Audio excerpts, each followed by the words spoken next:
Ahmet Özdemir, Ali Öztunç, Mehmet Cihat. Berya ku xebatên lejnaya giştî Parlamentoya Tirkiyeyên vê heyamê bi dawî werin, Partiya Serekeya Opozisyona Tirkiye CHP û İYİ Parti li parlamentoya civîna grûpên partiyên xwe li dar xistin. Seroka İYİ Parti Meral Akşener di civîna grûpa partiya xwe de barkişan ser biryara desilatê ya derbarê Ayasofyayê de û hem helwesta Serokkomar Recep Tayyip Erdoğan hem jî axaftinên Serokê Diyaneta Tirkiye Ali Erbaş bi tundî rexne kir.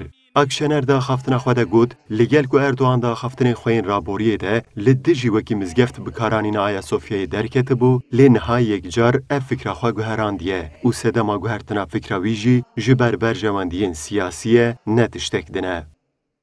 Ve hepimizin ortak değeri olan Ayasofya'dan Serokê Diyanetê Ali Erbaş ji roja ku destbirêveberiyê kiriye heta niha rojekê bo damezrîner û rizgargerên vî welatî di ayeke xêrê nekiriye û îro jî radibe bêyî ku şerm bike lanetê li wan dibarîne. Bila ew bi vî awayî li ser bêvefayî û nankoriya xwe berdewam bin. Helbet roj dê vegerin. Serokê CHP Kemal Kılıçdaroğlu jî di axaftina grûpa partiya xwe de got yasayên ku ji aliyê desilatê ve hatine amadekirin bi tu awayî ne li gor berjewendiyên vî welatî ne û ji ber rêveberiya xirab ya desilatê aborî jî di navê de di her warî de pêşiya Tirkiye hatiye girtin. Lê biriya hilbijartinekê ev kêşe dê karibin werin çareserkirin. Dolayısıyla kimse umutsuzluğa kapılmasın.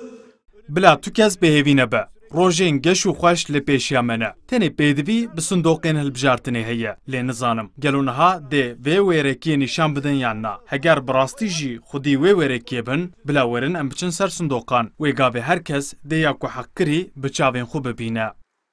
Di axaftinên grûpên partiyên xwe de her du serokan jî barkişandin ser ziyanên pergala serokkomariyê û îdia kirin heger di zûtirîn demde Tirkiye dîsa venegere pergala parlamenteriyê dê di rojên dahatûyê de berdêlên gelekî giran bide. Rabbimize ve onun yarattıklarına